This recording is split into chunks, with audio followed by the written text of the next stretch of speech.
91வது வினா வரிசைப்படுத்துக. வரிசைப்படுத்துகிற அடிப்படையில் பார்த்தோம்னா கல்கட்டா துயர சம்பவம் ஃபஸ்ட்டும், அடுத்து ஆழிநகர் உடன்படிக்கை, அதற்கடுத்ததாக பிளாசிப்பூர், அதற்கடுத்ததாக பார்த்தோம் அப்படின்னா பக்சார், அதுக்கப்புறம் அலகாபாத் உடன்படிக்கை. எனவே 91வது வினாவுக்கு 4th ஆப்ஷன் என்பது சரியான பதில். 92வது வினா பொறுத்துக. பத்திரிகை பற்றி கொடுக்கப்பட்டிருக்கு. 1784 Calcutta gazette, 1785 Bengal journal, 1786 Calcutta chronicle, 1788 Madras courier, 1789 Bombay herald என்பது சரியான பதில். ஸோ 92க்கு ஏ என்பது சரியான பதில். 93வது வினா தவறான இணை எது அப்படின்னு கேட்கப்பட்டிருக்கு. வாரணாசிங்ஸ் பீரியடில் வந்து பார்த்தீங்க அப்படின்னா ஃபஸ்ட்டு முதல் மைசூர் போர் வந்து ராபர்ட் கிளைவ் காலகட்டங்கள் ஒட்டி நடைபெற்றிருக்கும். இரண்டாவது மைசூர் போர் தான் வாரணாசிங்ஸ் பீரியடில் வரும். ஸோ அது தவறான இணையாக கருதப்படுகிறது. 93க்கு செகண்ட் ஆப்ஷன். 94வது வினா பொறுத்துக. 1813ஆம் ஆண்டு பட்டை சட்டத்தின் அடிப்படையில் கிறிஸ்துவ மத பரப்புதல் என்பது கொண்டு வரப்பட்டிருக்கும். 1784 கட்டுப்பாட்டு வாரியம் தோற்றுவிக்கப்பட்டிருக்கும். 1781 வரி வசூல் செய்வதில் நீதிமன்ற தலையீடு என்பது நிறுத்தப்பட்டிருக்கும் வங்காள நீதி வரிவாளன சட்டத்தின் அடிப்படையில். 1773ஆம் ஆண்டு ஒழுங்குமுறை சட்டத்தின் அடிப்படையில் ஆலோசனை சபை ஏற்படுத்தப்பட்டிருக்கும். 94க்கு ஏ என்பது சரியான பதில். 95வது வினா வாரணாசிங்ஸ் காலகட்டங்களில் இருக்கக்கூடிய நிகழ்வுகளை மையப்படுத்தி கொடுக்கப்பட்டிருக்கு. 1776 மான்சன் என்பவர் இருந்திருப்பார். 1777 கிளவரிங் என்பவர் இருந்திருப்பாங்க. இவங்களாம் யார் அப்படின்னு பார்த்தோம்னா வாரணாசிங்ஸுடைய ஆலோசனை சபை உறுப்பினர்களாக இருந்தவங்க. 1779 படைத்தலைவராக சர் ஐயர்கூட் என்பவர் அவருடைய பீரியடில் நியமனம் செய்யப்பட்டிருப்பார். சான்சலர் பிரபு தார்லோ ஹேஸ்டிங்ஸின் பள்ளி தோழராக இருந்திருப்பார். அவர் தான் அவரை பற்றின குற்ற விசாரணைக்கு தலைமை தாங்கியிருப்பார். 4வது பாயிண்ட் துரோக குற்ற விசாரணை எட்மன்பர்க் உரை சொல்வாண்மை மிக்கது. வாரணாசிங்ஸை பற்றி குற்றச்சாட்டு விசாரணைகளை ரொம்ப தீவிரமாக அவர் தான் பேசியிருப்பார். அடுத்து செரிடன் அயோத்தி பேகங்களின் இளமையினை ஷேக்ஸ்பியர் நாடகத்தோடு ஒப்பிட்டு அந்த காலகட்டங்களில் ஒரு பெண்களிடம் போய் ஆங்கிலேயர்களுக்கு இந்த கம்பெனி வீரத்தை காமிச்சிருக்கே அப்படின்ற மாதிரி தாக்கி பேசியிருப்பார். குற்ற விசாரணை மன்றத்தில் பில் பிரான்சிஸ் இடம்பெறவில்லை. ஆலோசனை சபையில் இவர் தான் ரொம்ப தீவிரமாக வாரணாசிங்ஸை எதிர்த்திருப்பார். பட் அவர் இந்த குற்ற விசாரணை வருவதற்கு முன்னாடி இறந்ததுனால அவர் மட்டும் இடம்பெற்றிருக்க மாட்டார். எனவே 95க்கு 4th ஆப்ஷன் என்பது சரியான பதில் ஏதும் இல்லை. 96வது வினா வாரிசிலப்பு கொள்கையின் அடிப்படையில் இணைக்கப்பட்ட பகுதிகள் கொடுக்கப்பட்டிருக்கு. 1848 Satara, 1849 Jaipur, 1852 Udaipur, 1853 Jhansi. So 3rd option என்பது சரியான பதில். 97வது வினா கம்பெனியின் உடைமைகள் மீது முகலாய மன்னர் 2ஆம் அக்பர் செலுத்தி வந்த ஆதிக்கத்தை நிறுத்தி கொள்ளாவிட்டால் அவரை சந்திக்க முடியாது என கூறியவர் யார்? ஹேஸ்டிங்ஸ். நமக்கு ஒரு பாயிண்ட் இதில் தெரிய வரும். என்ன அப்படின்னு பார்த்தீங்கன்னா இந்த 2வது அக்பருக்கான ஓய்வூதியத்தை பெறுவதற்காக தான் இங்கிலாந்து நாட்டுக்கு ராஜாராம் மோகன் ராய் அனுப்பப்பட்டிருப்பார். அப்போ அந்த கான்டெம்பரரியில் ஒத்து போகிறவர் யார் அப்படின்னா ஹேஸ்டிங்ஸ் என்பது சரியான பதில். ஸோ 97க்கு ஏ. 98வது வினா கூற்று. 1773ஆம் ஆண்டு ஒழுங்குமுறை சட்டத்தின் அடிப்படையில் கவர்னர் பதவியின் அதிகாரங்கள் வரையறை செய்ய முயற்சிக்கப்பட்டன. அதே மாதிரி 1772ஆம் ஆண்டு பர்கோனி தலைமையில் ராபர்ட் கிளைவ் மீது குற்ற விசாரணையும் விசாரிக்கப்பட்டது. ஏன்னா இங்கே இருக்கக்கூடிய கவர்னருடைய ஆட்சியில் குறைகள் இருப்பதாகவும் ஊழல்கள் கம்பெனியினுடைய நிர்வாகத்தில் அதிகம் இருப்பதாகவும் தான் பாராளுமன்றத்தில் கடன் கேட்க வேண்டிய நிலைமை ஏற்பட்டிருக்கும். அதனால தான் கம்பெனியினுடைய சட்டத்திட்டங்களில் அதுலேயும் கவர்னருடைய அதிகாரங்களை வரையறை பண்ண முயற்சி பண்ணியிருப்பாங்க. ஸோ 98க்கு சி கூற்று காரணம் சரி விளக்குகிறது. 99வது வினா வரிசைப்படுத்துகின்ற அடிப்படையில் கேட்கப்பட்டிருக்கு. ஃபஸ்ட்டு 1772 இரட்டை ஆட்சி ரத்து. அதுக்கப்புறம் பார்த்தோம் அப்படின்னா வாரணாசிங்ஸோட தொடர்புடையது தான் 1773 ஒழுங்குமுறை சட்டம், அதனைத் தொடர்ந்து நந்தகுமார் விவகாரம், அதனைத் தொடர்ந்து ஜெய்சிங் விவகாரம், அதுக்கப்புறம் அயோத்தி பேகனுடைய பிரச்சனை. ஸோ 99க்கு ஏ என்பது சரியான பதில். 100வது வினா தவறான இணை இது. 1817 பூனா ஒப்பந்தம் அது சரி. 1799 தணிக்கை முறை பத்திரிகைகளை கொண்டு வரப்பட்டது அதுவும் சரி. 1818 சமாஜ தர்பன் பத்திரிகை ஏற்படுத்தப்பட்டது அதுவும் சரி.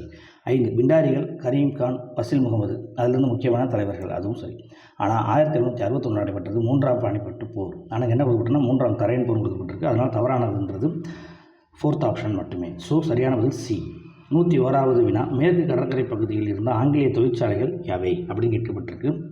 இதில் சால்செட் மற்றும் பேசின் அல்லது பசின் வந்து பார்த்திங்கன்னா ஆரம்பத்தில் வந்து போர்ச்சுகீசியர்கள் கட்டுப்பாட்டின் கீழ் இருந்த பகுதி. ஸோ அதனால் அகமது நகர், பரோடா, பரோச் என்பதை சரியான பதில். 101க்கு சி. 102வது வினா கீழ்கண்டவற்றுள் தவறானவை எது அப்படின்னு கேட்கப்பட்டிருக்கு. அந்த அடிப்படையில் பார்த்தோம் அப்படின்னா பிரித்தானியா கிழக்கிந்திய கம்பெனி ஒரு கூட்டு பங்கு நிறுவனமாகும். கரெக்டு தான். இந்த நிறுவனத்தை பேச்சுவழக்கில் ஜான் நிறுவனம் அழைத்தனர் அதுவும் சரிதான். 1600ஆம் ஆண்டு டிசம்பர் 31ஆம் நாள் இங்கிலாந்து கம்பெனிக்கு பட்டய உரிமை வழங்கியது அதுவும் சரிதான். இப்பட்டயம் கிழக்கிந்திய பகுதிகளோடு வணிகத்தில் ஈடுபட 15 ஆண்டு காலத்துக்கு தனித்தன்மை மோனோபோலி ட்ரேட் என்பது வழங்கப்பட்டிருந்தது. அவங்க மட்டும்தான் இங்கிலாந்துலேருந்து போய் வியாபாரம் செய்யணும்னு சொல்லப்பட்டிருக்கும் அதுவும் சரிதான். அப்போ தவறான இணைன்றது ஏதும் இல்லை. 103வது வினா, இந்தியாவிற்கு வந்த வருகின்ற ஐரோப்பியர்களை வரிசைப்படுத்துக. ஃபஸ்ட்டு போர்ச்சுகீசியர்கள், அதன் தொடர்ந்து டச்சுக்காரர்கள், அதற்கு அடுத்ததாக ஆங்கிலேயர்கள், அதற்கு அடுத்ததாக டேனியர்கள், அடுத்தது பார்த்தோம்னா பிரெஞ்சுக்காரர்கள். ஸோ வருகின்ற அடிப்படையில் பார்க்கும்போது ஆப்ஷன் ஏ என்பது சரியான பதில். 104வது வினா, பிரிட்டிஷ் பேரரசர் 4ஆம் வில்லியம் எழுதிய கடிதம் மற்றும் சில குதிரைகளை பெண்டிங் பிரபு ராஜா ரஞ்சித் சிங்கிற்கு 1835 பரிசாக அனுப்பினார். சரி. இதன் பின் 1831ஆம் ஆண்டு ரூபர் என்ற இடத்துல வில்லியம் பெண்டிங்கும் ராஜா ரஞ்சித் சிங்கும் சந்தித்து பேசினாங்க. அதுவும் சரி. 1832ஆம் ஆண்டு வில்லியம் பெண்டிங் ரஞ்சித் சிங்குடைய இண்டஸ் நேவிகேஷன் ட்ரீட்டி என்பது செய்து கொள்ளப்பட்டது. அதுவும் சரி. இந்த உடன்படிக்கையின் நோக்கம் சிந்து மற்றும் அதன் கிளை நதிகளின் போக்குவரத்துக்காக அனுமதிக்கவும் பிரெஞ்சு படையெடுப்புக்கு எதிராக சீக்கிய அரசோடு செய்து கொள்ளப்பட்ட ஒப்பந்தம். ஸோ அதனால் அனைத்துமே சரி. வினா என்ன கேட்கப்பட்டிருக்கு அப்படின்னு பார்த்தோம்னா தவறானவை எதுவும் கேட்கப்பட்டிருக்கு. அப்படி எதுவுமே இதில் இல்லை. ஸோ 4th ஆப்ஷன் ஏதும் இல்லை என்பது சரியான பதில். 105வது வினா, 1833ஆம் ஆண்டு பட்டய சட்டத்தோடு தொடர்பு இல்லாதது எது அப்படின்னு கேட்கப்பட்டிருக்கு. கம்பெனி வியாபார நடவடிக்கைகள் முடிவுக்கு வந்தன. மேலும் கம்பெனி இங்கிலாந்து சார்பாக நிர்வாகத்தை மட்டுமே நடத்தும். சரி. வில்லியம் கோட்டின் கவர்னர் ஜெனரல் இனி இந்தியாவின் கவர்னர் ஜெனரல் அழைக்கப்பட வேண்டும். அதுவும் சரி. இந்தியா முழுமைக்குமான ஒரே வரவு செலவு திட்டம் தயாரிக்கப்பட வேண்டும் என சட்டம் கூறியது. அதுவும் சரி. ஆலோசனை சபையில் சட்ட உறுப்பினர் ஒருத்தர் சேர்க்கப்பட்டார். அதன் அடிப்படையில் தான் டிபி மெக்காலே என்பவர் சேர்க்கப்பட்டிருப்பார். ஸோ 105க்கு ஏதும் இல்லை என்பது சரியான பதில். எதுக்கே அப்படி எல்லா கொஸ்டின்லையும் ஏதும் இல்லைன்னு கொடுத்தா இப்போ இவ்வளோ பாயிண்ட் சரியான பாயிண்ட் இருக்குன்றது உங்களுக்கு ரீகால் பண்ணுறதுக்காக தான் கொடுக்கப்பட்டிருக்கு. 106வது வினா, 1813ஆம் ஆண்டு பட்டய சட்டத்தோடு தொடர்பானவை எதுன்னு கேட்கப்பட்டிருக்கு. கம்பெனியுடைய வாணிப முற்றுரிமை ஒழிக்கப்பட்டது. சரி. கிறிஸ்தவ மிஷினரிமார்களுக்கு இந்தியா செல்ல அனுமதி வழங்கப்பட்டது. சரி. மேற்கத்திய கல்வி முறை பரப்ப பண ஒதுக்கீடு 1 லட்சம் ரூபாய் ஒதுக்கப்பட்டது. இச்சட்டம் தடையில்லா வாணிப கொள்கை கிடைத்த மாபெரும் வெற்றி. சரியான பதில். அது என்ன தடையில்லா வாணிபம் அப்படின்னு பார்த்தீங்கன்னா 1600களில் ஆங்கில கிழக்கிந்திய கம்பெனி மட்டும்தான் இந்தியாவோட வியாபாரம் செய்யணும் அப்படின்னு சொல்லப்பட்டிருக்கும். பட் இப்போ அதை என்ன பண்ணிட்டாங்க, மாற்றி அமைச்சு தடையில்லா வாணிபம் இங்கிலாந்துலேருந்து யார் வேணாலும் போய் இந்தியாவோட வியாபாரம் செய்யலான்றதுக்கு இது வழியமைத்து கொடுத்தது. அதன் அடிப்படையில் தான் 1833களுக்கு அப்புறம் இங்கிலாந்துலேருந்து பல கம்பெனிகள் பல வியாபாரிகள் இல்லை வணிகர்கள் வந்து இந்தியாவில் கம்பெனியை தொடங்கியிருப்பாங்க. ஸோ 106க்கு அனைத்தும் என்பது சரியான பதில். 107வது வினா, சரியான இணை அல்லாதது எது? ஜெரால்ட் ஆங்கியர் பம்பேயின் முதல் கவர்னர், சர் சார்லஸ் ஆயர் வில்லியம் கோட்டையின் முதல் தலைவர், பிரான்சிஸ் டே செயின்ட் ஜார்ஜ் கோட்டையை கட்டியவர், ஆண்ட்ரூ கோகன் தான் மெட்ராஸ் மாகாணத்துடைய முதல் தலைவர், மெட்ராஸ் உடைய செயின்ட் ஜார்ஜ் கோட்டையின் முதல் தலைவராக இருந்திருப்பார். ஸோ என்ன கேட்டால் கட்டியவர் கொடுக்கப்பட்டது. ஸோ அனைத்துமே சரிதான், ஏதும் இல்லை தவறானது. என்ன வினா சரியான இணை அல்லாததுன்னு கேட்டால் தவறானவை எதுன்னு தான் அர்த்தம். அடுத்து 108வது வினா, 15 ஜனவரி 1784 வங்காள ஆசிய அமைப்பு நிறுவப்பட்டது. 1832 இந்த அமைப்பின் பெயர் the Asiatic Society of Bengal என பெயர் மாற்றம் செய்யப்பட்டது. 1863 the Royal Asiatic Society of Bengal என இது பெயர் மாற்றம் செய்யப்பட்டது. ஸோ இது எல்லாமே சரிதான். தவறானவைன்றது கேட்கப்பட்ட அடிப்படையில் பார்த்தீங்கன்னா வாரணாசி சிங்ஸால் இவ்வமைப்பு வங்காளத்தில் ஏற்படுத்தப்பட்டது. அவருடைய காலத்தில் ஏற்படுத்தப்பட்டதே தவிர அவரால் அந்த அமைப்பு ஏற்படுத்தப்படவில்லை. சரி, வில்லியம் ஜோன்ஸ் என்பவருடைய முயற்சியின் அடிப்படையில் தான் அது ஏற்படுத்தப்பட்டிருக்கும். ஸோ 4th ஆப்ஷன் என்பது சரியான பதில். தவறானவை எதுவும் கேட்கப்பட்டிருக்கு. அடுத்து 109வது வினா, ஆங்கில கிழக்கிந்திய கம்பெனி காலகட்டங்களில் பயன்படுத்தப்பட்ட நாணயங்கள் தான் கொடுக்கப்பட்டிருக்கு. ஸோ கோல்டு காயின்ஸ் வந்து கரோலினான்னு அழைச்சாங்க, சில்வர் காயின்ஸை வந்து ஆஞ்சலினான்னு அழைச்சாங்க, காப்பர் காயின்ஸ் வந்து கேப்ரான் அப்படின்னும், டின் காயின்ஸை டின்னின்னு அழைச்சாங்க. ஸோ தங்கம், வெள்ளி, தாமிரம், அதுக்கப்புறம் பார்த்திங்கன்னா செப்பு. சரி, டின் வந்து பார்த்திங்க அப்படின்னா தகரம் அல்லது ஈயம் அப்படின்ற அடிப்படையோடு சேர்த்து சொல்லப்படும். ஸோ 109க்கு செகண்ட் ஆப்ஷன் என்பது சரியான பதில். 110வது வினா, பொறுத்துக. P Lawson the East India Company East என்ற புத்தகத்தையும், B D Basu rise of Christian power in India என்ற புத்தகத்தையும், H Dodwell Dupleix and Clive, இது கிளிக்கில் கிளைவ். அடுத்து Elphinstone the rise of the British power in the East அப்படின்ற புத்தகத்தையும் எழுதியிருப்பாங்க. ஏ என்பது சரியான பதில். சில நேரங்களில் இந்த மாதிரி புத்தகங்களை கொடுத்து கேட்க வாய்ப்புகள் உண்டு. அடுத்து 111வது வினா, ஐஎன்சி மாநாட்டுக்கு தலைமை தாங்காதவர் யார்? பாலகங்காதர திலகர். அவர் தான் எந்த ஒரு ஐஎன்சி மாநாட்டிற்கும் ப்ராப்பராக தலைமை தாங்கி இருக்க மாட்டார். இவர் பேரை முன்மொழியணும்னு பல பிரச்சனைகள் நடந்தது. 1907 சூரத் போலவே நடைபெற்றிருக்கும். அதை பேஸ் பண்ணி இந்த வினா வைக்கப்பட்டிருக்கு. 111க்கு பிஜி திலகர், பாலகங்காதர திலகர். 112வது வினா, ஆங்கில குடியேற்றங்களை கால வரிசைப்படுத்துக. ஃபஸ்ட்டு மசூலிப்பட்டினத்தில் தான் அதிகாரப்பூர்வமாக அவங்களுடைய குடியேற்றம் ஏற்றுக்கொள்ளப்படும். ஆரம்பத்தில் சூரத்தில் என்ன நிறுவி இருந்தாலும் கூட சூரத்தில் இறுதியாக அவங்க நிறுவுறது 1612 15 காலகட்டங்களுக்குள்ள தாமசரோட வருகைக்கு அப்புறம் தான் அது ஏற்றுக்கொள்ளப்பட்டிருக்கும். ஸோ அதனால் ஃபஸ்ட்டு மசூலிப்பட்டினம், இரண்டாவது சூரத், அதுக்கு அடுத்ததாக பார்த்திங்க அப்படின்னா பாலாசூர், அதுக்கு அடுத்ததாக ஹூக்ளி. ஸோ 112க்கு செகண்ட் ஆப்ஷன். அடுத்து 1925 all India depressed class association முதல் தலைவராக எம்சி மயிலை சின்னத்தம்பி ராஜா எங்கு தேர்வு செய்யப்பட்டார்? நாக்பூர். அம்பேத்கர் உருவாகி வந்த காலகட்டங்களில் தென்னிந்தியாவில் தாழ்த்தப்பட்ட மக்களுக்கான மிக முக்கியமான தலைவராக கருதப்பட்டவர் எம்சி ராஜா. அவர் நாக்பூரில் தான் இந்த ஆல் இண்டியா டிப்ரெஸ்டு கிளாஸ் அசோசியேஷனுடைய முதல் தலைவராக தேர்வு செய்யப்பட்டிருப்பார். இந்த அமைப்பு 1925 காலகட்டங்களில் தோற்றுவிக்கப்பட்டிருக்கும். ஸோ 113க்கு நாக்பூர். 114வது வினா கௌரக்ஷினி சபா. கௌரக்ஷினி சபானா என்ன அப்படின்னு பார்த்தீங்கன்னா, பசுவை வந்து கொல்லக்கூடாது, அது இந்துக்களுடைய புனித விலங்காக இருக்கின்றதுனால வட இந்தியாவில் அந்த காலகட்டங்களை பற்றி ரொம்ப தீவிரமாக அமைப்பு ஏற்படுத்தி நடந்திருக்கும். இந்த அமைப்பு 1882 முதல்ல பஞ்சாப் பகுதியில் தோற்றுவிக்கப்பட்டிருக்கும். ஆரிய சமாஜினர் தான் இதை பெரிய அளவில் கையில் எடுத்து நடத்தியிருப்பாங்க. ஸோ 114க்கு பஞ்சாப். 115வது வினா வில்லியம் கோட்டையின் முதல் தலைவர் யார்? வில்லியம் கோட்டை கல்கத்தாவில் இருக்கிறது. அவருடைய முதல் தலைவர் ஃபஸ்ட்டு பிரசிடென்ட் சார்லஸ் ஆயர் அல்லது ஏயிரே அப்படின்னு சொல்லுவாங்க. ஸோ 115க்கு செகண்ட் ஆப்ஷன். 116வது வினா ராஜாராம் மோகன் ராய் வாழ்க்கை சரித்திரத்தை 1833 எழுதியவர் யார்? மேரி கார்பெண்டர்ன்றவங்க ஒரு ஐரோப்பியர் தான் ராஜாராம் மோகன் ராயோட வாழ்க்கை சரித்திரத்தை 1833 அவர் இறக்க தொகையில் எழுதியிருப்பாங்க. 116 மேரி கார்பெண்டர். 117வது வினா 1884 தோற்றுவிக்கப்பட்ட குஜராத் சபாவின் தலைவராக 1918-19 விளங்கியவர் யார்? மோகன்தாஸ் கரம்சந்த் காந்தி. எப்போ 1918-19 காலகட்டங்களில் தலைவராக தேர்வு செய்யப்பட்டிருக்காங்க. இந்த குஜராத் சபா எப்போ தோற்றுவிக்கப்பட்டது அப்படின்னு பார்த்தோன்னா 1884. ஸோ 117க்கு செகண்ட் ஆப்ஷன். ஸோ காந்தியை பற்றி ரொம்ப டெப்த்தாக கேட்கணும்னா இந்த மாதிரி வினாக்கள் கேட்க வாய்ப்புகள் உண்டு. 118வது வினா 1917ஆம் ஆண்டு உமன்ஸ் இந்தியன் அசோசியேஷன் எங்கு நிறுவப்பட்டது? மெட்ராஸ் மையமாக வைத்து தான் பெண்கள் இந்திய சங்கம் என்பது தோற்றுவிக்கப்பட்டிருக்கும். 118 மெட்ராஸ். 119வது வினா 1904 ஒருங்கிணைந்த வங்காளம் ஒரு ஆற்று. வங்காளம் பிரிக்கப்பட்டால் அது பல வழிகளில் இழுக்கப்படும் என கூறியவர். வங்காளம் இணைந்திருக்கிறது என்றைக்குமே நமக்கு பிரச்சனைன்னு சொல்லி, அதே சமயத்தில் வங்காளத்தை பிரிச்சுட்டோம் அப்படின்னா ஆங்கிலேயர் ஆட்சிக்கு இடையூறு இல்லாமல் அவங்களுக்குள்ளே பல மோதல்கள் ஏற்படும் சொன்னவர் யாருன்னா ஹெர்பர்ட் ரிஸ்லே. அதனால தான் ரிஸ்லேயோட அறிக்கை என்ன சொல்லப்பட்டிருக்கும் அப்படின்னு பார்த்தோம்னா, வங்காளத்தை பிரிக்கணும்னா 1893 காலகட்டங்கள்லேயே அதை பற்றி ஒரு அறிக்கையில் வெளியிட்டிருப்பார். ஸோ 1904 சொன்னவர் யார் பார்த்தீங்கன்னா ஹெர்பர்ட் ரிஸ்லே தான் இதை வழிமொழிஞ்சிருப்பார். 119 ஏ. 120வது வினா முதலாவது பஞ்ச நிவாரண ஆய்வுக்குழு அமைக்கப்பட்ட ஆண்டு லிட்டனுடைய பீரியடில் தான் சர் ரிச்சர்ட் ஸ்ட்ரூச்சி தலைமையில் அமைக்கப்பட்டிருக்கும். 1878 என்பது சரியான பதில். 121வது வினா 1758 டிசம்பரில் லாலியிடமிருந்து மெட்ராஸை முற்றுகையினை காத்தவர் யார் அப்படின்னா சார்ஜ் பிகாட் தான் வந்து பார்த்தோம்னா கவுண்டி லாலியிடமிருந்து 3வது கர்நாடக போரின் போது மெட்ராஸை கைப்பற்ற விடாமல் ஆரம்பத்தில் காத்திருப்பார். சரிங்களா? So George Pigot. அடுத்து 122வது வினா அயோத்தி பேகங்களை சொத்துக்களை கொள்ளையிட ஆசா புத்தாவிற்கு உதவி ஆங்கிலேய தளபதி மெட்டீரியலேருந்து டேரெக்டாகவே கேட்கப்பட்டிருக்கு. 123 பசின் உடன்படிக்கை எப்போது செய்து கொள்ளப்பட்டது? டிசம்பர் 1802 ஆங்கில கிழக்கிந்திய கம்பெனிக்கும் மராட்டிய பேஷ்வாவுக்கு முடிய ஒப்பந்தம் செய்து கொள்ளப்பட்டிருக்கும். துணைப்படை திட்டத்தினுடைய மணிமகுடமாக அது கருதப்படுகிறது. 123 டிசம்பர் 1802. 4ஆம் மராத்திய போர் டேஸ் காலத்தில் நடைபெற்றது. மெட்டீரியல்லே இருக்கும். எல்லன்பராவோட காலகட்டங்களில் நடைபெற்ற போராக அது கருதப்படுகிறது. வரலாற்றில் அதில் ஒரு சிலர் 4ஆம் மராத்திய போர் என்ன பண்ணுறாங்க சொல்கிறாங்க. அடுத்ததாக பார்த்தோம் அப்படின்னா 125வது வினா 1799 லாகூரை கைப்பற்றிய பின் எப்போது ரஞ்சித் சிங் மகாராஜாவை முடிசூடிக்கொண்டார்? ஸோ ரஞ்சித் சிங் இப்போ சிலபஸில் ஆட் பண்ணியிருக்கிறதுனால அவரை பேஸ் பண்ணி சில கொஸ்டின்ஸ் கொடுக்கப்பட்டிருக்கும். 1801ஆம் ஆண்டு தான் அவர் வந்து மகாராஜான்ற பட்டத்தை சூட்டி கொண்டிருப்பார். எக்ஸாமில் கேட்க வாய்ப்புகள் உண்டு. 1799 லாகூர் இல்லை அந்த பகுதி கைப்பற்றினதுக்கப்புறம் லேட்டராக. அடுத்து 2ஆம் சீக்கிய போரின் போது மூல்தானை முற்றுகையிட்டவர் ஹெர்பர்ட் எட்வர்ட்ஸ் என்பவர் தான் இந்த மூல்தான் பகுதியை கைப்பற்ற முயற்சி பண்ணியிருப்பார். அடுத்து 127வது வினா 1632 டேஸ் ஆட்சியாளர் பொன்னிறமுடைய அரச கட்டளை கோல்டன் ஃபார்மன்ஸ் ஆங்கிலேயருக்கு வழங்கியவர் யார்? ஆரம்பத்தில் கோல்குண்டா சுல்தான் தான் வந்து பார்த்தோம் அப்படின்னா தென்னிந்திய பகுதிகளில் மெட்ராஸ் ஆங்கில கிழக்கிந்திய கம்பெனிக்கு வந்து பார்த்தோம் அப்படின்னா மெட்ராஸ் உருவாவதற்கு முன்னதாக சில வணிக சலுகைகளை வழங்கியிருப்பாங்க. அதைத்தான் இந்த கோல்டன் ஃபார்மன்ஸ்னு அழைக்கப்படுது. வட இந்தியாவை பொறுத்த வரைக்கும் பர்க்ஷியர் வழங்கியிருப்பார். அது லேட்டராக தான் வழங்கியிருப்பார் 1717 காலகட்டங்களில்.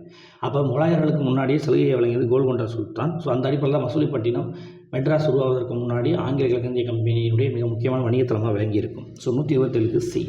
128வது வினா பாண்டிச்சேரி டேஸாவது சட்டத்திருத்தத்தின் மூலம் 1962 மத்திய ஆட்சி பகுதியானது. 7ஆம் சட்டத்திருத்தத்தின் மூலம் தான் அதை இந்தியாவின் ஆட்சி பகுதியாக இணைச்சிருப்பாங்க.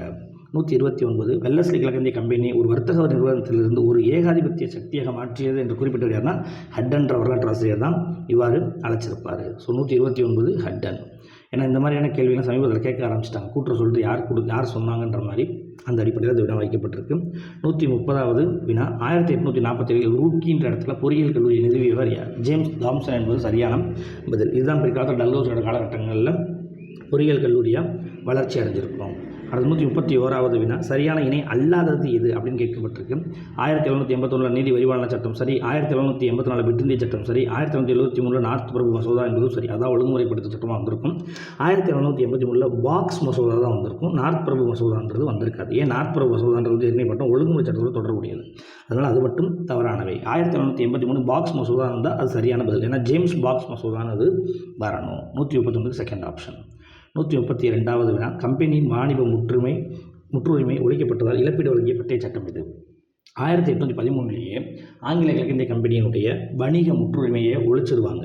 அதன் அடிப்படையில் 1833 வணிக முற்றுரிமை ஒழிக்கப்பட்டதுனால நீங்கள் இனிமேல் இந்தியாவில் ஆட்சி முறையை மட்டும் நிர்வாகத்தை மட்டும் கவனிங்கன்னு சொல்லிட்டு அந்த கம்பெனியின் வாணிப முற்றுரிமை ஒழிக்கப்பட்டதுனால அதுக்கு இழப்பீடு வழங்கப்பட்டிருக்கும். ஸோ 1833 என்பது சரியான பதில்.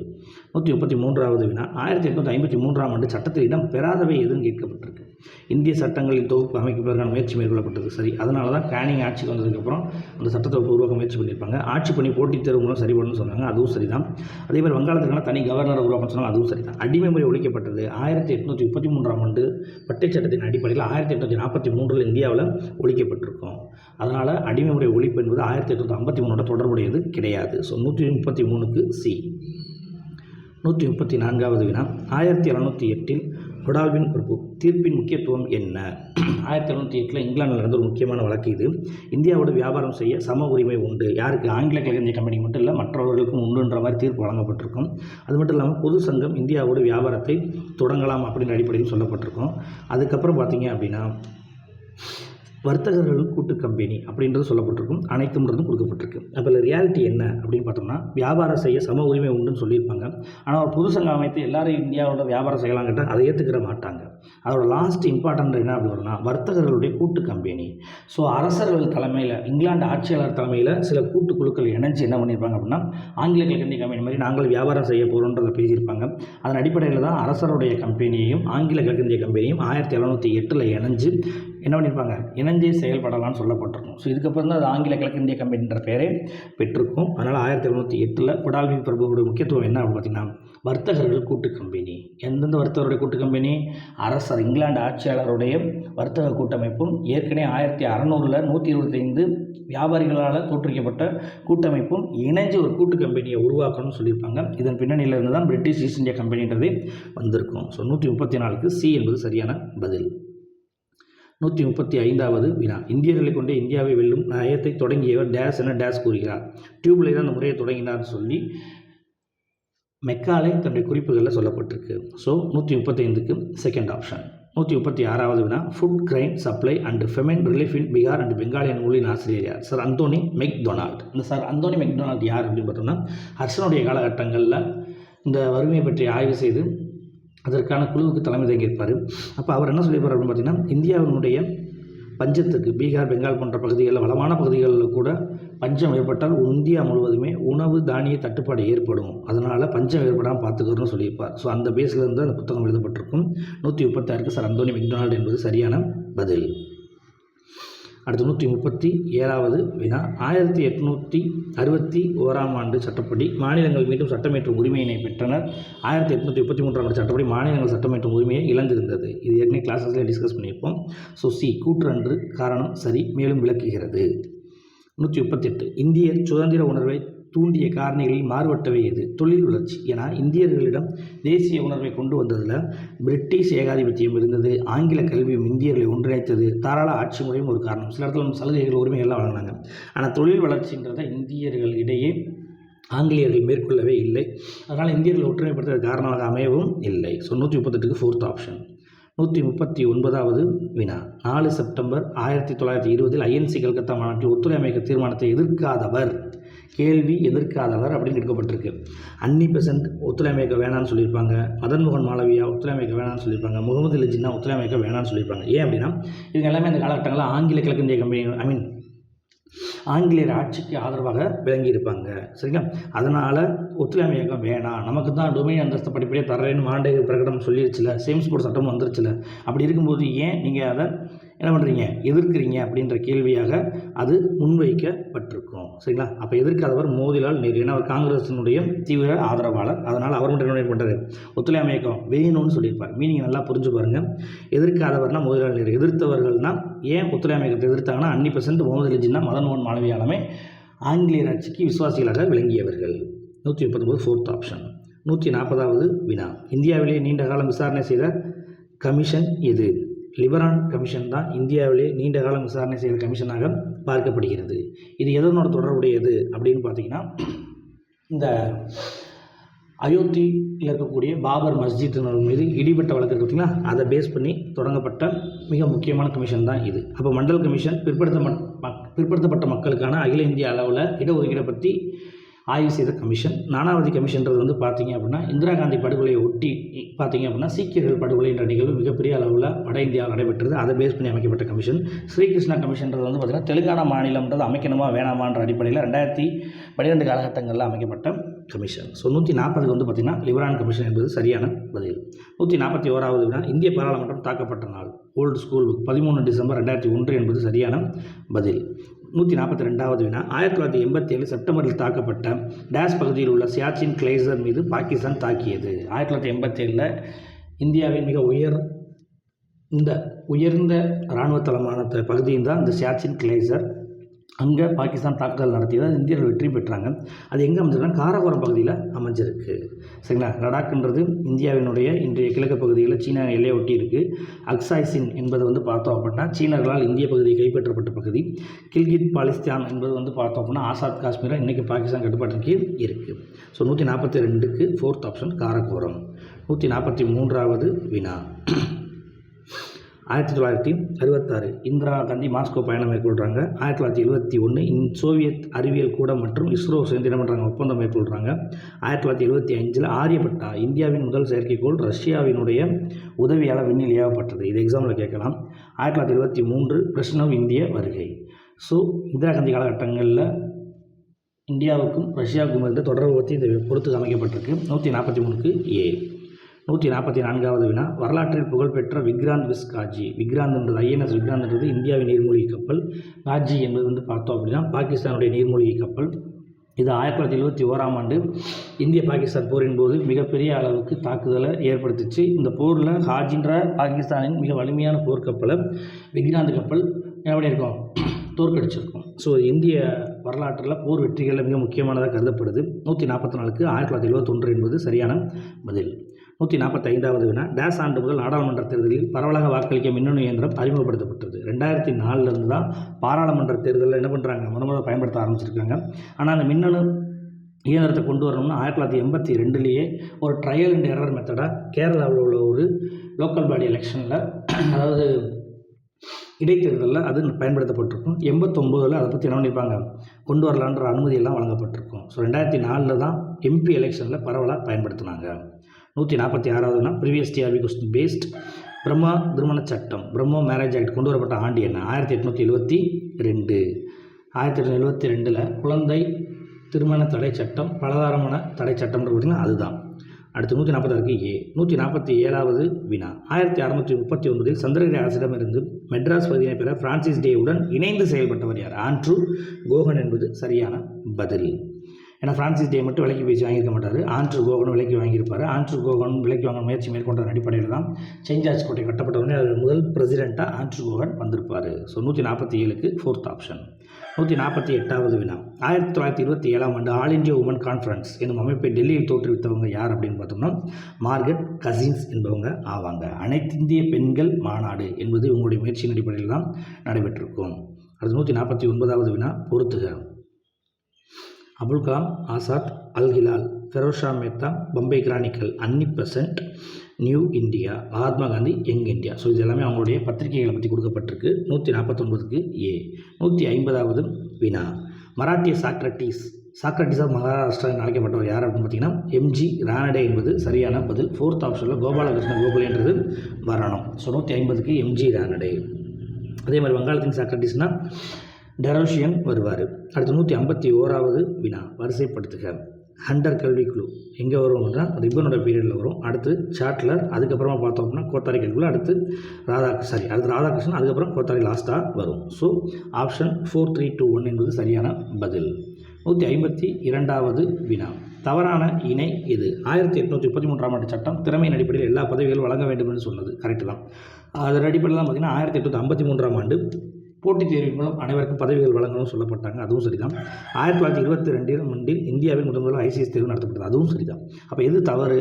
1870 ஐசிஎஸ் தேர்வில் தான் இந்தியாவில் வெற்றி பெற்றாங்க. அது தவறு. 1863 வந்து பார்த்திங்கன்னா சத்யேந்திர தாக்கூர் என்பவரிடம் பண்ணிப்பாங்க, அதில் வெற்றி பெற்றிருப்பார். ஸோ அதனால் 1870 என்பது தவறானவை. 152க்கு தேர்ட் ஆப்ஷன். 153வது வினா. 1775 1776 மராட்டிய கடற்படையை தோற்கடித்த ஆங்கிலேய கடற்படை தளபதி யார்? முதலாவது ஆங்கில மராட்டிய போரின் போது ஜான் மூர் என்பது சரியான பதில். 154வது வினா. காரன்வாலிஸ் நிலவருவாய் சீர்திருத்தத்தில் மாறுபட்டவர் யார் பார்த்தோம்னா வில்லியம் ஜோன்ஸ். அவர் நீதித்துறையோடு தொடர்புடையவராக இருப்பார். 155வது வினா. நெப்போலியனுடைய வாளினை பாரிசாக பெற்றவர் யார்? Henry Hardinge. ஸோ ஆங்கில கிழக்கிந்திய கம்பெனியினுடைய ஆளுநராக விளங்கியவர். இவருக்கு தான் இந்தியாவில் சீக்கிய பகுதிகளில் செயல்பட்ட விளைவின் பயனாக அவருக்கு பரிசாக பாராட்டி நெப்போலியனுடைய வாழை என்ன பண்ணியிருப்பாங்க? பரிசு இங்கிலாந்து அரசாங்கம் நெப்போலியனுடன் கைப்பற்றியதை வழங்கியிருக்கும். 155க்கு ஹென்றி ஹார்டிஞ்ச். 156வது வினா. மெட்ராஸ் மாநகராட்சி மன்றம் தொடங்கப்பட்ட ஆண்டு. Direct question 1688. 157வது வினா. நமது நாட்டின் முதலாவதாக வெடித்த பீரங்கி குண்டு அமெரிக்காவிலும் ஆசியாவிலும் வந்த குண்டுகளுக்கெல்லாம் தீ வைத்தது என கூறியவர் யார்? 7 ஆண்டு போர்களுடைய மையமாக வைத்தும் அதுக்கு முன்னாடி ஆஸ்திரிய வாரிசுகள் போர் நடைபெற்றிருக்கும். ஆஸ்திரிய வாரிசுகள் போர் 7 ஆண்டு போர் காலகட்டங்களில் ஐரோப்பாவில் நடைபெற்ற நிகழ்வு தான். இங்கிலாந்து, பிரான்ஸ், அமெரிக்க கண்டத்திலையும் ஆசியா கண்டத்தில் இருக்கக்கூடிய பகுதிகளெல்லாம் போர் ஏற்பட காரணமாக விளங்கியிருக்கும். அதனால் வால்டர் அந்த கூற்றை இவ்வாறு கூறியிருப்பார். So 157 C. 158வது வினா.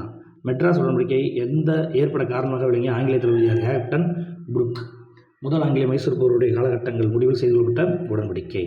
159வது வினா. சரியானவை எது? இந்தியன் வீரர் 1862 திவேந்திரநாத் தாகூர். ஹிந்து பேட்ரியாட் 1853 ஹரிஷ் சந்திர கோஷ். பம்பே சமாச்சார் 1822 பிர்ஜுன்ஜி மஸ்பனால். த பெங்காலி 1862 கிரீஷ் சந்திர கோஷ். இதில் எல்லாமே சரியான முறையில் தோற்றுவிக்கப்பட்ட ஆண்டும் அவருடைய பத்திரிகை பெயர்களும் தோற்றுவிப்பாளர் பெயர் கொடுக்கப்பட்டிருக்கு. எனவே சரியானவை அனைத்தும். 160வது வினா. அலெக்சாண்டர் முடிமான் கமிட்டி தலைமையில் குழு அமைக்கப்பட்டதனுடைய நோக்கம் இரட்டை ஆட்சி முறையை பற்றி ஆய்வு செய்வதற்காக முதல்ல அமைக்கப்பட்டிருக்கும். இவங்களுக்கு அப்புறம் சைமன் குழுவும் இரட்டை ஆட்சி முறையை பற்றி ஆய்வு செய்து தான் இந்தியாவுக்கு வருகை இருந்திருப்பாங்க. அதனால் 160க்கு 4th ஆப்ஷன் என்பது சரியான பதில். அடுத்து 161. சார்ஜ் கேம்பல் தலைமையில் டேஸ் பகுதியின் பஞ்சம் பற்றி ஆராய குழு அமைக்கப்பட்டது. ஒடிசா பஞ்சம், இந்தியாவிலேயே மிக மோசமான பஞ்சமாக கருதப்படக்கூடிய ஒடிசா பஞ்சத்தை பற்றி சார்ஜ் கேம்பல் தலைமையில் தான் ஆய்வு செஞ்சுருப்பாங்க. இதை பேஸ் பண்ணி தான் தாதாபாய் நவ்ரோஜி இந்தியாவின் வறுமையும் பிரிட்டிஷ் தன்மையற்ற ஆட்சியும் என்ற நூலையும் எழுதியிருப்பார். 161 ஒரிசா. 162வது வினா. முதல் தொழிற்சாலை சட்டம் பற்றி தவறானவை எது? 1881 முதலாக தொழிற்சாலை சட்டம் இயற்றப்பட்டது. தொழிலாளர்கள் வேலை நேரம் வரையறுக்கப்பட்டது. தொழிற்சாலை ஆய்வாளர்கள் நியமிக்கப்படணும்னு சொல்லிட்டு எல்லாமே சரிதான். 12 வயதுக்கு உட்பட்ட தொழிலாளர்களை வேலைக்கு அமர்த்தக்கூடாதுன்னு சொல்லப்பட்டது கிடையாது. 7 வயதுன்னு சொல்லப்பட்டிருக்கும். School book base question. 162க்கு சி. 163 தவறானவை எது? ஏ. 20 டிசம்பர் 1978 பிற்படுத்தப்பட்டோர் மேம்பாடு குறித்து கமிஷன் அமைக்க மொரார்ஜி தேசாய் பாராளுமன்றத்தில் அறிவித்தார். சரி, இது அப்படியே ஒரு கொஸ்டினாக கூட கேட்கலாம். இதன்படி பி மண்டல் தலைமையில் ஆர் போலே, DM Lal, LR Naik, K Subramanian என ஆணையம் அமைக்கப்பட்டது. அதுவும் சரி. SS கில் இதன் செயலாளராகவும் கொண்ட இந்த ஆணையம் 1980 டிசம்பரில் அறிக்கையினை சமர்ப்பித்தது. அதுவும் சரி. 4th பாயிண்ட் மட்டும் தான் தவறு. ஏன் அப்படின்னா 1990 ஆகஸ்ட் 7 அரசு மண்டல் கமிஷன் அறிக்கையை நிறைவேற்றுவதாக பாராளுமன்றத்தில் PV நரசிம்மராவ் அறிவித்தார். கிடையாது, VP சிங் தான் என்ன அறிவிச்சிருப்பார், விஷ்ணு பிரதாப் சிங். ஸோ அதனால தான் அவருடைய ஆட்சியை கவிழ்க்கப்பட்டிருக்கும். அதனால் 163க்கு 4th ஆப்ஷன் என்பது சரியான பதில். 164வது வினா. சரியான இணை எது? 18 மே 1974 முதலாம் பொக்ரான் சோதனை. 13 மே 1998 இரண்டாவது பொக்ரான் சோதனை. 26 ஜூலை 1999 கார்கில் போர் வெற்றி. 21 பிப்ரவரி 1999 எல்லை முழக்கம். லாகூர் பகுதியிலிருந்து என்ன நினைப்பாங்க, பாகிஸ்தானுக்காக இந்தியாவிலேருந்து பஞ்சாப் பகுதியிலேருந்து பாகிஸ்தான் லாகூருக்கு பஸ் எல்லாம் அனுப்பி அடல் பிஹாரி வாஜ்பாய் காலகட்டங்கள் நிகழ்வுலாம் மேற்கொள்ளப்பட்டிருக்கும். அதனால் எல்லை முழக்கம்னு சொல்லப்பட்டிருக்கு. ஸோ 164க்கு அனைத்தும் என்பது சரியான இணை. அடுத்து 165வது வினா. டேஸாவது அரசியலமைப்பு திருத்தம் 24 ஏப்ரல் 1993 நடைமுறைக்கு வந்தது. 73வது சட்ட திருத்தம் உள்ளாட்சி பகுதிகளில் கொண்டு வரப்பட்ட மிக முக்கியமானதாக பார்க்கப்படுகிறது. அது 24 ஏப்ரல் 1993 நடைமுறைக்கு கொண்டு வரப்பட்டது. 73வது சட்ட திருத்தம். அதே மாதிரி 74வது சட்ட திருத்தம் நகர்பாலிக்காவோட தொடர்புடையது. அது அந்த ஜூன் ஜூலையை ஒட்டி கொண்டு வந்திருப்பாங்க. ஸோ 165க்கு 73. 166வது வினா, ஒரு நாள் கூட பாராளுமன்றத்தை சந்திக்காமல் பதவி விலகிய இந்திய பிரதமர் சரண் சிங் என்பது சரியான பதில். மொரார்ஜி தேசாயை தொடர்ந்து அவர் வந்திருப்பார். அடுத்து 167வது வினா, 1928 மூல்கி விதிகளை வெளியிட்ட சுதேச சமஸ்தானம் இது. ஹைதராபாத் சமஸ்தானம். 1928 காலகட்டங்கள்லேயே ஹைதராபாத் ஆட்சியின் விசுவாசிகள் இஸ்லாமியர்களுக்கு மட்டும்தான் அரசு பணிகளில் அதிக ஒதுக்கீடு அரசு பணிகளில் இடஒதுக்கீடு கொண்டு வரப்பட்ட விதிகள் தான் இந்த மூல்கி விதிகள்னு சொல்லப்படுது. ஸோ இதன் பின்னணியில் தான் பார்த்திங்க அப்படின்னா லாஸ்ட்டாக ஹைதராபாத்தை இந்தியாவோட இணைன்னு சொன்னப்போ கூட இந்த மாதிரியான சலுகைகள் விட்டுறக்கூடாதுன்றக்காக தான் ஹைதராபாத் சமஸ்தானத்தை சார்ந்தவர்கள் என்ன பண்ணிப்பாங்க, இந்திய அரசாங்கத்தோட இணையமாற்றம் சொல்லி கழகத்தில் ஈடுபட்டிருப்பாங்க. அதை பேஸ் பண்ணி தான் வினா எடுக்கப்பட்டிருக்கு. 167க்கு 4th ஆப்ஷன் ஹைதராபாத். அடுத்து 168வது வினா, அயோத்தியில் பாபர் மஸ்ஜித் மீர் பகி என்பவரால் எந்த ஆண்டு கட்டப்பட்டது? 1528ஆம் ஆண்டு. பாபருடைய படைத்தளபதியில் ஒருவராக கருதப்படக்கூடிய மீர் பகி என்பவரால் 1528 கட்டப்பட்டதாக நம்பப்படுகிறது. அடுத்து 169வது வினா, பிரயோனி மாநாடு 1954 எங்கு கூடியது? இக்கோஸ்லோவியாவில் கூட்டப்பட்டது. இந்த மாநாட்டில் இருந்து தான் அணிசேரா இயக்கம்ன்ற கான்செப்டுக்கான விதை ஊன்றப்பட்டதாக சொல்கிறாங்க. அதுக்கப்புறம் பாண்டூர் மாநாடு நடத்தப்பட்டிருக்கும், பஞ்சசீல கொள்கை வெளியிடப்பட்டிருக்கும், இறுதியாக தான் அணிசேரா இயக்கம்ன்றே தோற்றுவிக்கப்பட்டிருக்கும். அப்போ அதற்கான விதையாக இந்த பிரயோனி மாநாடு தான் கருதப்படுது. ஸோ 169க்கு இக்கோஸ்லோவாக்கியா என்பது சரியான பதில். 170வது வினா, லாகூர் பிரகடனம் வெளியிட்ட போது இந்திய பிரதமர் யார்? ஏபி வாஜ்பாய். அடல் பிகாரி வாஜ்பாய் தான் லாகூர் பிரகடனத்தை வெளியிட்டிருப்பார். இதை தான் எல்லை முழக்கம்னு சொல்லப்பட்டிருக்கும். ஸோ கார்கில் யுத்தத்தினுடைய ஒட்டி இந்த நிகழ்வுகள் மேற்கொள்ளப்பட்டதாக சொல்லப்படுகிறது. 171வது வினா, ஆப்ரேஷன் கார்லேண்ட் உடன் தொடர்புடைய இந்திய பிரதமர் யார்? ராஜீவ்காந்தி. இந்த ஆப்ரேஷன் கார்லேண்டை ஈகிள் மிஷன் 4 அப்படின்னு அழைக்கிறாங்க. ஏன் அப்படின்னு பார்த்தோம்னா 1987 காலகட்டங்களில் இலங்கை பகுதிகளில் ஈழத்தில் வாழ்ந்த தமிழர்களுக்கு உள்நாட்டு போர் நடைபெற்றது, இலங்கைக்கும் ஈழத்தமிழர்களுக்கும் இடையே. அப்போ அந்த காலகட்டங்களில் தமிழர்களுக்கு உணவு மற்றும் மருந்து பொருட்கள் எல்லாமே விமானத்தின் மூலம் வழங்கப்பட்டது. இதைத்தான் ஆப்ரேஷன் கார்லேண்ட், ஆப்ரேஷன் பூமாலை அப்படின்னு சொல்லியும் ஈகிள் மிஷன் 4 எனவும் அழைக்கப்படுகிறது. ஸோ 171க்கு ராஜீவ்காந்தி. 172வது வினா, லிட்டன் காலத்தில் ஐசிஎஸ் தேர்வு எழுதும் வயதினை 21 19 குறைக்கப்பட்ட ஆண்டு 1877. ரொம்ப முக்கியமான ஒரு விஷயம். 173வது வினா, 1773ஆம் ஆண்டு சட்டம் தெளிவற்ற ஒரு அறகுறையான சட்டம் என்று விவரித்தவர் B.E. ராபர்ட்ஸ் என்பவர் ஆவார். 174வது வினா, பொறுத்துக அப்படின்னு அடிப்படையில் கொடுக்கப்பட்டிருக்கு. 1606 மசூலிப்பட்டினம், 1611 பழவேற்காடு, 1616 சூரத், 1653 சின்சுரா. ஸோ டச்சுக்காரர்களுடைய குடியேற்றத்தை பேஸ் பண்ணி பள்ளி பாட புத்தகத்தில் வினா எடுக்கப்பட்டிருக்கு. 4th ஆப்ஷன் என்பது சரியான பதில். 175வது வினா, கம்பெனியின் வாணிப முற்றுரிமை ஒழிக்கப்பட்ட பட்டய சட்டம் 1813. 176வது வினா, இந்தியாவில் கம்பெனியின் நிர்வாகத்தை இங்கிலாந்து பாராளுமன்றம் கண்காணிக்கும் காரணமான சட்டம் இது. 1773ஆம் ஆண்டு ஒழுங்குமுறைப்படுத்தும் சட்டம் 1773. 177வது வினா, சிக்கிம் டேஸ் காலத்தில் கிழக்கிந்திய கம்பெனி ஆட்சியின் கீழ் கொண்டு வரப்பட்டது. டல்கூஸோட காலகட்டங்களில் தான் 2வது பர்மிய போர் ஒட்டி தான் கொண்டு வரப்பட்டது. 178வது வினா, கம்பெனியின் மகா சாசனம் இம்பீரியல் ஃபார்மன்ஸ் என்பதை வழங்கிய முகலாய மன்னர் யார்? பரூக்ஷியர். ஏற்கனவே பற்றி பேசணும். So 178க்கு 2nd option. 179வது வினா, the life of Robert Lord Clive என்னும் நூலின் ஆசிரியர் ஜான் மால்கம் என்பவர் தான் எழுதியிருப்பார். ஸோ இந்த Dupleix Robert Clive, Warren Hastings, so இவங்களை பற்றிலாம் எழுதிய புத்தகங்களை பற்றிலாம் வினாக்கள் கேட்க வாய்ப்புகள் உண்டு. 179 ஜான் மால்கம். 180வது வினா, வரிசைப்படுத்துக. அந்த அடிப்படையில் எடுத்துக்கிட்டோம் அப்படின்னு ஃபஸ்ட்டு ஆலிநகர் உடன்படிக்கை, அடுத்ததாக பார்த்தோம் அப்படின்னா சந்திரநகர் கைப்பற்றப்படுதல், அதுக்கப்புறம் 1959 பிதாரா போர், அதுக்கப்புறம் பாத்னா போர். ஸோ இந்த பிளாசிக்கு முன்னாடி இருந்து பக்ஷார் போர் இடைப்பட்ட காலகட்டங்களுக்கு நிகழ்வு எல்லாமே கொடுக்கப்பட்டிருக்கு. 180க்கு 4th ஆப்ஷன் என்பது சரியான பதில். ஸோ செகண்ட் பார்ட் டிஸ்கஷனை முடிச்சிருக்கோம். ஸோ பேலன்ஸ் ரிமைனிங் இருக்கக்கூடிய ஒரு 80 வினாக்களை பார்த்தீங்க அப்படின்னா அடுத்த 3rd ரிவிஷனில் கன்டினியூ பண்ணுவோம். தேங்க்யூ.